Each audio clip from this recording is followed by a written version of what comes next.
हूँ। शिवम त्यागी, आप इस वक्त सुन भी रहे हैं और मैं बहुत सारे बयान कोट भी कर चुकी हूँ अपने दर्शकों के सामने। मैं आपके लिए एक बार फिर से दोहरा देती हूँ जो अभी राघव चड्ढा ने कुछ देर पहले ही कहा है। और ममता बनर्जी इस वक्त श्रीलंका में है, वो कहती हैं अपोजिशन में ही पोजीशन है। मायने क्या निकाले? देखिए, मुझे लगता है कि मायने तो इस देश ने देख ही लिए। जिस तरीके से लगातार हर बैठक के बाद जो है नए नए बयान निकल कर सामने आते हैं। जहां तक इनकी आपसी मतभेद का विषय है, मुझे लगता है वो तो आपने देखा ही है। पिछली बैठक के बाद भी किस तरीके से हर किसी को प्रधानमंत्री बनना है, हर किसी के जो नेता हैं वो कहते हैं कि प्रधानमंत्री बने।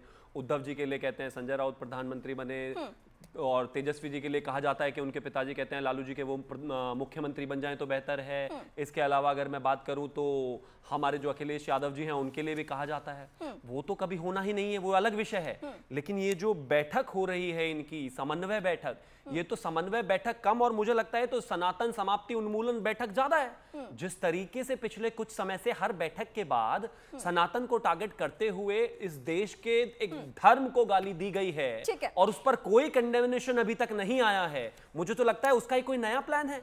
तमिलनाडु के एक मिनिस्टर ने अभी हाल फिलहाल कहा कि बाकी तमाम विषयों पर हमारा समन्वय बना हो ना बना हो, या फिर हमारा कंसेंसस बना हो ना बना हो, सहमति बनी हो ना बनी हो, लेकिन सनातन को टारगेट करना है और उसका समूल विनाश करना है, उस पर तो इनका पूरा समन्वय और समिति अच्छे तरीके से बन गई है। तो मुझे तो पूरी उम्मीद है कि आज जब उस मीटिंग रूम से बाहर निकलेंगे तो मुझे लगता है और उससे भी अभद्र बयान आएंगे। सनातन के मुद्दे पर जब मैंने कांग्रेस पार्टी से तमाम विपक्षी पार्टियों से बात करने की कोशिश की तो कोई भी खुलकर बोलने को तैयार नहीं है। बीजेपी की जो टॉप लीडरशिप है उनके तरफ से ये स्टैंड लिया जा रहा है, ये कहा जा रहा है कि सोनिया गांधी की मौन सहमति है, सीनियर लीडर्स इस पे नहीं बोल रहे। मैं दीपक झा का 10 सेकंड और मैं 10 सेकंड रीमा जी, आप गलत कह रही हैं। कह रहे हैं कि नहीं मौन है कांग्रेस।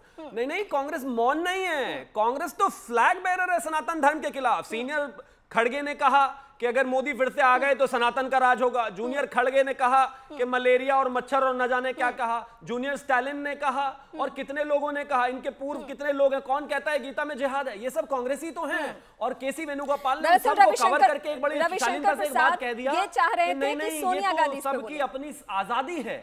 ठीक है, सनातन धर्म को गाली देने की जो आजादी के लिए आज बैठक हो रही है, मुझे लगता है उसमें और 4 चांद लगाएंगे ये लोग। दीपक झा इस वक्त मेरे साथ हैं। सनातन पे हम कल बातचीत कर चुके हैं और ये ऐसा मुद्दा है कि आने वाले वक्त में भी इसकी चर्चा होगी क्योंकि दोनों ही पार्टियों का स्टैंड क्लियर है, वो उस पे सब खुल के बोल भी रहे हैं। दीपक झा, आज की जो समन्वय समिति की बैठक हो रही है, मैं आपका रुख करूं उससे पहले मैं अभिषेक झा का रुख करूंगी। जेडीयू से इस वक्त मेरे साथ जुड़े हुए हैं।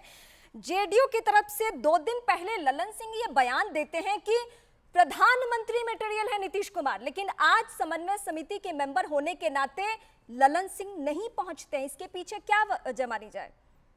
अभिषेक, सबसे पहले मैं इस बात को क्लियर कर कि हमारे राष्ट्रीय अध्यक्ष आदरणीय ललन सिंह की डेंगू से पीड़ित बुखार में है और अस्वस्थ है, इस वजह से वो नहीं आ पाए।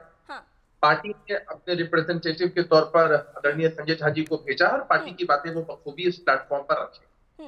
दूसरी, पार्टी का आधिकारिक स्टैंड ललन सिंह जी के बयान को तोड़ मरोड़ कर पेश किया जा रहा है।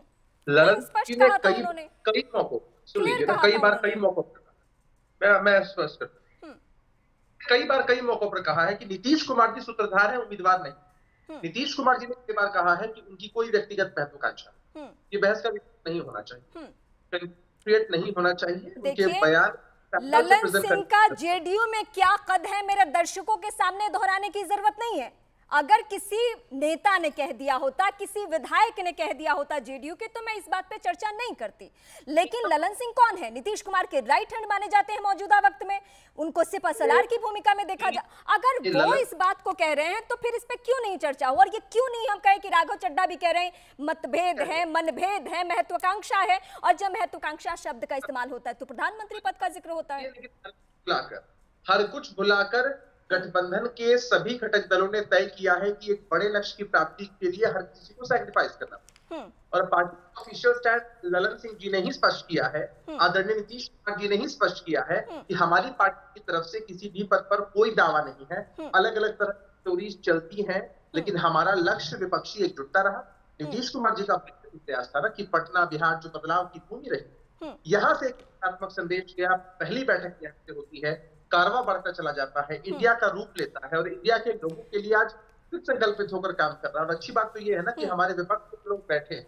सुना है नीतीश जी आजकल नाराज भी बहुत होते हैं, बेंगलुरु की बैठक से एंड वक्त प्रेस कॉन्फ्रेंस से चले जाते हैं। अगर पद की लालसा नहीं है तो ये नाराजगी बार बार क्यों? मैं आपके पास आऊंगी। अवधेश कुमार वरिष्ठ पत्रकार इस वक्त मेरे साथ जुड़े हैं। अवधेश जी, जो वाकई महागठबंधन की रूपरेखा है, जो सूरत है, जो दिखाने की कोशिश हो रही है, वही सच्चाई है या पर्दे के पीछे बहुत कुछ चल रहा है?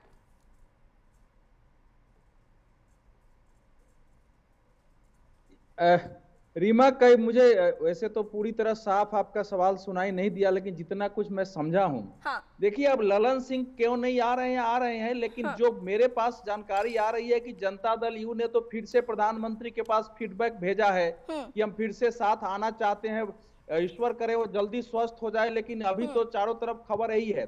देखिए, इस समन्वय समिति के बैठक के पहले देश में 3 बातें साफ हो गई है। ये कभी हाँ। जो शिवम त्यागी जी बता रहे थे कि जिस ढंग से सनातन के विरुद्ध बयान आया है और बयान का फिर समर्थन हुआ है दूसरी पार्टियों के द्वारा, और डीएम के टीआर बालू जी ने जैसे भाषण दे दिया है कि हमने अपने क्षेत्र में 3 मंदिर गिरवाए, सरस्वती, लक्ष्मी और दुर्गा की, और उससे हमारा वोट बढ़ा है, उस पर आईएनडीआईए की किसी पार्टी ने खुल के अपना स्टैंड नहीं लिया। और ये देश जानना चाहता है कि इस पर स्टैंड क्या है। केवल ये कह देने कैसे कि सोच समझ के बयान देना है, उससे स्थिति क्लियर नहीं हो जाती है।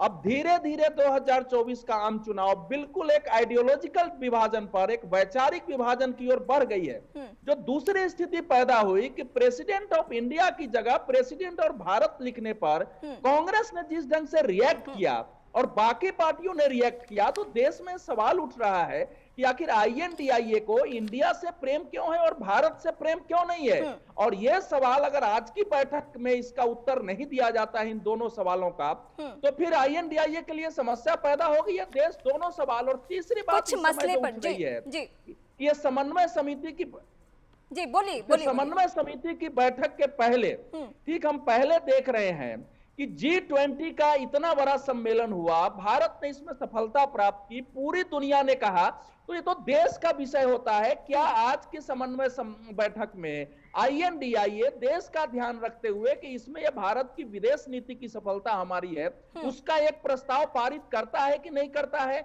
क्योंकि नहीं, आज तो इन्होंने कहा है, आज इनका कहना है कि हम सीट शेयरिंग पे बात करेंगे। दीपक झा इस वक्त कांग्रेस पार्टी से, ठीक है अवधेश जी मैं आपके पास आऊंगी। दीपक झा इस वक्त कांग्रेस पार्टी से मेरे साथ जुड़ चुके हैं। चलिए, सीट शेयरिंग आज का रखा गया है मुद्दा, तो क्या वाकई बात बनेगी? क्योंकि हम अगर मैं आम आदमी पार्टी को ही कोट करूं, कई राज्यों को लेकर उन्होंने खुलकर कहा कि वहां हम अकेले लड़ेंगे चुनाव, जिसमें बिहार रहा, जिसमें पंजाब, जिसमें हरियाणा, दिल्ली तो है ही है। तो ये सीट शेयरिंग पे किस तरीके से बात बनेगी? देखिए रीमा जी, सबसे पहले बात यह है कि सब लोगों ने स्पष्ट कर दिया है कि हम इंडिया की बात कर रहे हैं, हम देश की बात कर रहे हैं, भारत की बात कर रहे हैं। और जब इंडिया गठबंधन की बात आती है कि इंडिया कैसे लड़ेगा, उसी मुद्दे पे, चुनाव के मुद्दे पे ही मंथन हो रहा है।